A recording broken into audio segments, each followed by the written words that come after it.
নতুন একটা জবের আপডেটে তোমাদেরকে স্বাগতম। আজকে তোমাদের জন্য আমি আরআরবি অর্থাৎ রেলওয়ে রিক্রুটমেন্ট বোর্ডের তরফ থেকে একটা নোটিফিকেশন বেরিয়েছে, সেটা নিয়ে তোমার সাথে একদম ডিটেলসে আলোচনা করবো। সেখানে কিন্তু প্যারামেডিক্যাল সেকশনের অনেকগুলো জবের আপডেট রয়েছে, যেখানে নার্সিং সুপারিনটেন্ডেন্টও কিন্তু নেওয়া হবে।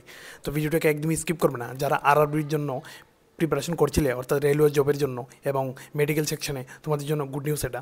এবং কবে লাস্ট ডেট অ্যাপ্লিকেশনের পুরো ডিটেলসে কিন্তু তোমাদের সাথে আমি আলোচনা করবো। একদমই ভিডিওটাকে তোমরা স্কিপ করবে না, পুরো দেখতে থাকো, তাহলে বুঝতে পারবে। তো দেখো, এই জায়গাতে কিন্তু রিক্রুটমেন্ট অফ প্যারামেডিক্যাল ক্যাটাগরিতে কিন্তু লুক নেওয়া হবে। তো দেখো এখানে কী পোস্টের লুক নেওয়া হবে, কী এলিজিবিলিটি লাগবে, কী এলিজিবিলিটি থাকলে তোমরা সেখানে অ্যাপ্লিকেশন করতে পারবে এবং অ্যাপ্লিকেশন ফি কত, পুরো ডিটেলস কিন্তু তোমাদের সাথে আলোচনা করবো। প্রথম আলোচনা করে নেবো আমি এখানে যে ইম্পর্টেন্ট ডেটগুলো প্যারামেডিক্যালের। তো প্রথমে দেখো date of indicative notice in employment news, সেটা হচ্ছে 26/7/2025 বেরিয়েছে। তো এখানে opening date of online application কবে থেকে শুরু হবে, 9/8/2025 থেকে শুরু, অলরেডি চলছে সেটা। Closing date for submission of online application 8/9/2025 রাত্রে 11:50 পর্যন্ত, 11:59 পর্যন্ত তোমরা অ্যাপ্লিকেশন সেখানে করতে পারবে। তো এটা হচ্ছে সেপ্টেম্বর মাসের 8 তারিখ পর্যন্ত।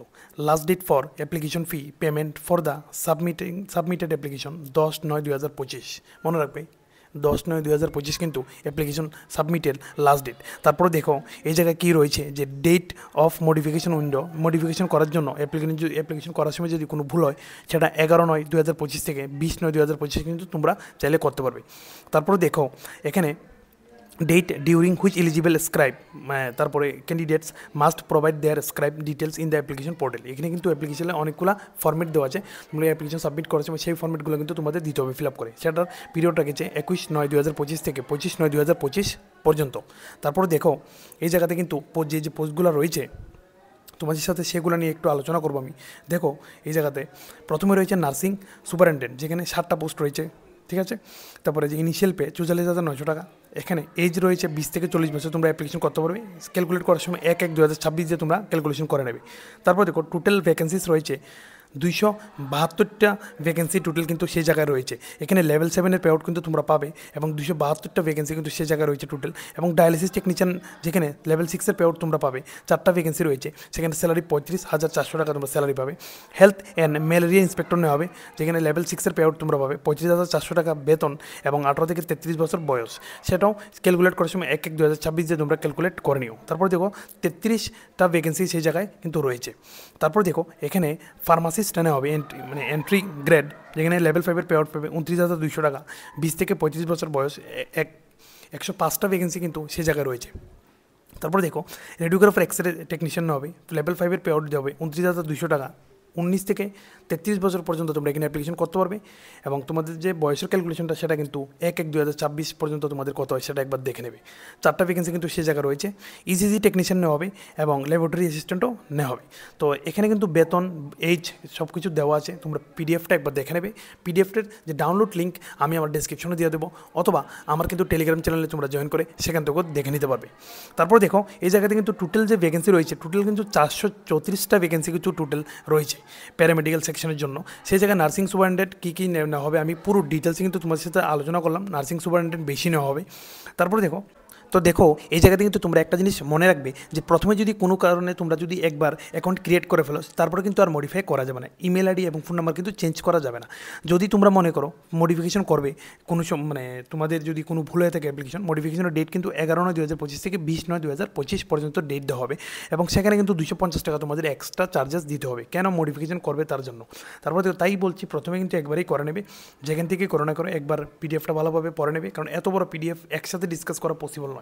তারপর দেখো এখানে রয়েছে শর্ট লিস্টিং অফ ক্যান্ডিডেট, যেখানে রয়েছে মেডিকেল এক্সামিনেশন। যে প্রথমে কিন্তু তোমাদের একটা এক্সাম হবে, এক্সাম দিয়ে তারপরে কিন্তু তোমাদের যে 1:1 of the vacancies for that RRB, it will be based on their merit in CBT, computer based একটা এক্সাম হবে। এক্সাম থেকে কিন্তু শর্ট লিস্টেড করা হবে, তারপরে তোমাদের মেইন যে ইন্টারভিউ সেটা হবে। তারপর দেখো এখানে কিন্তু তোমাদের যে লেখা আছে যে নেগেটিভ মার্কিং কিন্তু তোমাদের হবে। There will be negative marking 1/3 mark for every wrong answer সিবিটির মধ্যে। সিবিটি এক্সাম যখন দেবে, যখন আমি তোমাদের কাছে পার্সোনালি সাজেশন দিয়ে দিচ্ছি বা ইনফরমেশন দিয়ে দিচ্ছি, সেটা হচ্ছে ভুল আনসার যদি না জানা থাকে তোমরা টিক করবে না ভুলেও, কারণ তোমাদেরই লস হবে সেটাতে। তারপরে দেখো এই জায়গাতে যে আমি একদম তারপর দেখো এখানে কিন্তু ফ্রি ট্রেন ট্রাভেল ফ্যাসিলিটি কিন্তু তোমাদেরকে দেওয়া হবে। কাদেরকে দেওয়া হবে দেখো, ফ্রি ট্রেন ট্রাভেল ফ্যাসিলিটি দেওয়া হবে তাদেরকে যারা স্লিপার ক্লাস রয়েছে রেলওয়ে পাস এডমিসিবল টু এসসি এবং এসটি ক্যান্ডিডেটদের কিন্তু অনলি তাদেরকে কিন্তু দেওয়া হবে কোনো ধরনের একদম ফ্রিতে কিন্তু ট্রাভেল করার দেওয়া হবে e call letter for various stages of সিলেকশনের বিভিন্ন স্টেপ থাকে, সিভিটি, ডিভি, মেডিকেল এক্সামিনেশন। তো তার ক্ষেত্রে কিন্তু তোমাদেরকে ফ্রি ট্রাভেল ফ্যাসিলিটি দেওয়া হবে এসসি এবং এসটি ক্যান্ডিডেটদের, মনে রাখবে। তারপরে দেখো এই জায়গাতে যে এখানে তোমাদের সাথে একটু আলোচনা করব date of birth of candidates, date of বার্থটা নিয়ে একবার আলোচনা করব তোমাদের সাথে। দেখো এই জায়গাতে কিন্তু ডেট অফ বার্থ দেওয়া আছে, যেখানে তোমাদের ডেট অফ এজ কত হতে হবে সেটা কিন্তু একটা ফর্মেট দেওয়া আছে, তোমরা একবার কিন্তু সেটা ভালো করে দেখে নেবে। যেমন এই জায়গার মধ্যে 18 থেকে 33 1/1/2008 পরে হলে জন্ম কিন্তু হবে না, সেটা কিন্তু তোমাদের দেখে নিতে হবে। এবং 19 থেকে 33 হয়েছে, সেটা 1/1/2007 পরে জন্ম হলে হবে না। তো এইগুলো একটু দেখে নেবে তোমরা যখন তোমরা ফর্মটা ফিল আপ করবে। এগুলো দেখে শুনে কিন্তু যদি তোমাদের এজ হয়, এলিজিবিলিটি হয়, তারপরে তোমরা সেখানে আবেদন করবে। তারপরে দেখো এক্সামিনেশন ফি যে রয়েছে সেটা তোমাদের সাথে একবার আলোচনা করে নেব আমি এই জায়গাতে। ফর অল ক্যান্ডিডেটস যেখানে রয়েছে 500 টাকা ফি রয়েছে, এবার এখান থেকে কিন্তু তোমাদের রিফান্ড করা হবে 400 যারা সিবিটিতে সিবিটি এক্সামে বসবে। তারপরে দেখো এই জায়গাতে কিন্তু রয়েছে আরও যে for candidates who belong SC ST ক্যাটাগরিতে তাদের জন্য 250 টাকা রয়েছে, মনে রাখবে 250 টাকা কিন্তু তোমাদের দিয়ে হয়ে যাবে। যারা এক্স সার্ভিসম্যান আছে, পিডব্লিউবিডি, ফিমেল ট্রান্সজেন্ডার আছে, তারা কিন্তু সেখানে 250 টাকা দিয়ে করে নিতে পারবে।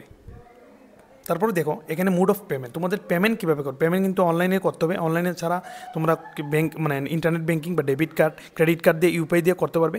অন্য কোনো মোডে কিন্তু পেমেন্ট অ্যাকসেপ্ট করা হবে না, অনলাইন মোডে তোমাদের করে দিতে হবে তোমাদের পেমেন্ট। তো বন্ধুরা দেখো তোমাদের রিক্রুটমেন্ট যে প্রসেসটা সেখানে কীভাবে তোমাদের রিক্রুটমেন্ট করা হবে তোমাদের সাথে একবার আলোচনা করে নেব। দেখো এই জায়গাতে কিন্তু there shall be a CBT computer based exam হবে সেখানে, মনে রাখবে।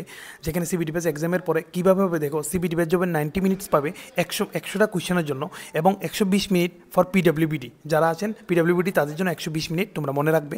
এবং তোমাদের সাথে কিন্তু এখানে যে সাবজেক্টের উপরে যে কোয়েশ্চেনগুলো হবে সেখানে প্রফেশনাল এবিলিটি, জেনারেল অ্যাওয়ারনেস, তারপর general arithmetic, general intelligence and reasoning, সেগুলো নিয়ে কিন্তু তোমাদের এক্সাম হবে সেখানে। এবং question of number of question সেগুলো দেওয়া আছে, টোটাল কিন্তু 100টা কোয়েশ্চেন হবে এবং 100 মার্কের জন্য হবে, সেটা কিন্তু তোমরা দেখে নেবে। 1/3 কিন্তু তোমাদের নেগেটিভ মার্কিং, সেটা কিন্তু একবার লক্ষ্য রাখবে তোমরা, ঠিক আছে। আর পিডিএফটা কিন্তু ভালো করে পড়ে শুনে কিন্তু অ্যাকাউন্ট ক্রিয়েট করবে, অ্যাকাউন্ট ক্রিয়েট করে কিন্তু তারপরে এখানে ফর্ম ফিল আপ করবে। তারপরে দেখো এখানে আইডেন্টিফিকেশন অথেন্টিক অ্যাডভাইসরি লাগবে যখন তোমরা ক্রিয়েট করবে। তারপর জেনারেল গাইডলাইন্স সেগুলো একবার পড়ে নেবে। তারপর দেখো live capturing of the candidate during অ্যাপ্লিকেশনের সময় লাইভ ক্যাপচারিং হবে তোমাদের, সেটা কিন্তু একবার তো ভালো ইন্টারনেটে কিন্তু তোমরা ফর্ম ফিল আপ করতে লাগবে। তারপর দেখো এই জায়গাতে স্পেসিফিক ফর সিগনেচার, এখানে ফাইলের সাইজ সব কিছু কিন্তু দেওয়া আছে, তোমরা একবার দেখে শুনে কিন্তু সেখানে ফর্ম ফিল আপ করবে। বারবার বলছি আমি, আরআরবির কিন্তু বিভিন্ন ওয়েবসাইট রয়েছে, সেই ওয়েবসাইট থেকে তোমরা ফর্ম ফিল আপ করতে চাইবে বিভিন্ন জায়গা থেকে, যেখানে বিভিন্ন জায়গার বিভিন্ন হোয়াটসঅ্যাপ ওয়েবসাইট রয়েছে, সেখান থেকে তোমরা চাইলে ফর্ম ফিল আপ করতে পারবে। তো বন্ধুরা দেখো এখানে কিন্তু অনেকগুলো পোস্ট রয়েছে, আমি তোমাদের সাথে আরও একবার আলোচনা করে নিচ্ছি। যেখানে নার্সিং সুপারিনটেন্ডেন্ট নেওয়া হবে, লেভেল 7-এর পেপার তোমাদেরকে দেওয়া হবে। এখানে কিন্তু দেওয়া আছে তোমাদের যে ডিটেলস, যে তোমাদের এডুকেশন কোয়ালিফিকেশন কী লাগবে সেখানে অ্যাপ্লিকেশন করার জন্য। Dialysis technician, health and malaria inspector grade 2, pharmacist entry grade, সেগুলো কিন্তু দেখে নেবে একবার তোমরা। এখানে রয়েছে ইসিজি টেকনিশিয়ান, তারপরেও রয়েছে কিন্তু ল্যাব অ্যাসিস্ট্যান্ট। তো এখানে বিভিন্ন পোস্টে কিন্তু নেওয়া হচ্ছে, তোমরা কিন্তু একবার দেখে নেবে যে কী কী কোয়ালিফিকেশন থাকলে তোমরা সেখানে অ্যাপ্লিকেশন করতে পারবে। এই পিডিএফটা কিন্তু ডেসক্রিপশন থেকে ডাউনলোড করে নেবে, বারবার বলছি। আমার টেলিগ্রাম চ্যানেলও কিন্তু তোমরা পেয়ে যাবে, সেখান থেকে ডাউনলোড করে নেবে।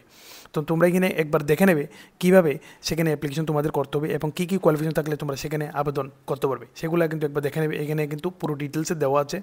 এবং ভ্যাকেন্সিজ ওয়াইজ, যে তোমাদের যে ভ্যাকেন্সি পোস্ট ওয়াইজ, সেটাও কিন্তু এখানে স্প্লিট করা আছে, যে ইউআর জন্য কয়টা পোস্ট, এসটির জন্য, এসসির জন্য বা এসটির জন্য কয়টা পোস্ট, পিডব্লিউডির জন্য, বেঞ্চমার্ক যে ডিসেবিলিটি তাদের জন্য কয়টা পোস্ট, একবার দেখে নেবে তোমরা। এবং এখানে কিন্তু সিলেবাস দেওয়া আছে, তোমরা সিলেবাসটা দেখে নিতে পারো। দেখো পোস্ট রয়েছে, সিলেবাস রয়েছে, নার্সিং সুপারিনটেন্ডেন্টের জন্য যে পোস্টগুলো রয়েছে বা কী সিলেবাস রয়েছে, এবং ডায়ালিসিস টেকনিশিয়ানের জন্য কী পোস্ট রয়েছে সেগুলা বা সিলেবাস রয়েছে, সেগুলো একবার কিন্তু তোমরা দেখে নেবে। কী কী পড়াশোনা করে তোমাদের যেতে হবে, বিভিন্ন ফর্মেট রয়েছে, যেমন কাস্ট সার্টিফিকেটের ফর্মেটগুলো একবার দেখে নেবে তোমরা। তারপরে রয়েছে দেখো এই জায়গাতে যে তোমাদের format for OBC NCL certificate, সেই ফর্মেটগুলো কিন্তু তোমরা একবার দেখে নেবে। অনেকগুলো ফর্মেট কিন্তু এই জায়গায় রয়েছে, নিজের পার্সোনাল ডিক্লারেশনের ফর্মেট রয়েছে। আশা করি তোমাদের কাছে এই নোটিফিকেশনটা পৌঁছে দিয়ে একটু উপকার করতে পারলাম। ভালো লাগলে কন্টেন্টটা অবশ্যই শেয়ার করে প্রত্যেকের কাছে পৌঁছে দেবে। তোমার সাথে আমার দেখাবো নতুন আবার একটা সেন্ট্রাল জবের আপডেট নিয়ে। ততক্ষণের জন্য বাই বাই।